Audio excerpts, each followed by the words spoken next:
ಗ್ರಾಮೀಣ ಸ್ಥಳೀಯ ಸಂಸ್ಥೆಗಳ ಬಲವರ್ಧನೆ ಹಾಗೂ ವಿವಿಧ ಬೇಡಿಕೆಗಳ ಈಡೇರಿಕೆಗೆ ಆಗ್ರಹಿಸಿ ಗ್ರಾಮ ಪಂಚಾಯಿತಿ ಅಧಿಕಾರಿಗಳು, ನೌಕರರು, ಸದಸ್ಯರು ತಮ್ಮ ಸೇವೆ ಸ್ಥಗಿತಗೊಳಿಸಿ ಅನಿರ್ದಿಷ್ಟ ಅವಧಿ ಮುಷ್ಕರ ಆರಂಭಿಸಿದ್ದು ಇಂದಿಗೆ 4ನೇ ದಿನಕ್ಕೆ ಕಾಲಿಟ್ಟಿದೆ.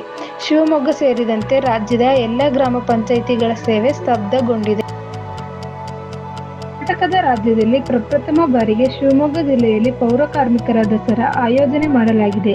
ಇಂದು ಅತ್ಯಂತ ಸಂತೋಷದ ಸಂಗತಿ ಎಂದು ಪೌರ ಕಾರ್ಮಿಕರ ದಸರಾ ಕಾರ್ಯಕ್ರಮ ಉದ್ಘಾಟಿಸಿ ಕರ್ನಾಟಕ ರಾಜ್ಯ ಮಹಾನಗರ ಪಾಲಿಕೆಗಳ ನೌಕರರ ಸಂಘದ ಅಧ್ಯಕ್ಷರು ಎ. ಅಮೃತ್ ರಾಜ್ ಹೇಳಿದರು. ಶಿವಮೊಗ್ಗ ಪೌರ ಕಾರ್ಮಿಕರ ದಸರಾದಲ್ಲಿ ಶಾಸಕ ಚನ್ನಬಸಪ್ಪ ಅವರ ಹುಲಿ ಕುಣಿತ ನೋಡುಗರ ಗಮನ ಸೆಳೆಯುವಂತೆ ಮಾಡಿತು.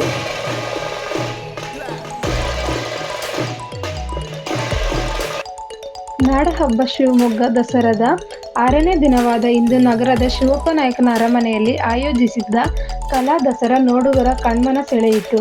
ಕಲಾ ದಸರಾ ಭಾಗವಾಗಿ ಚಿತ್ರಕಲಾ ಪ್ರದರ್ಶನ ಮತ್ತು ಛಾಯಾಚಿತ್ರ ಪ್ರದರ್ಶನ ಆಯೋಜಿಸಲಾಗಿದ್ದು, ಶಿವಮೊಗ್ಗ ನಗರ ಸೇರಿದಂತೆ ಜಿಲ್ಲೆಯ ವಿವಿಧೆಡೆಗಳಿಂದ ಬಂದಿದ್ದ 25ಕ್ಕೂ ಹೆಚ್ಚು ಕಲಾವಿದರು ಸ್ಥಳದಲ್ಲಿಯೇ ವಿವಿಧ ಕಲಾಕೃತಿಗಳನ್ನು ರಚಿಸಿ ನೋಡುಗರಲ್ಲಿ ಅಚ್ಚರಿ ಮೂಡಿಸಿದರು.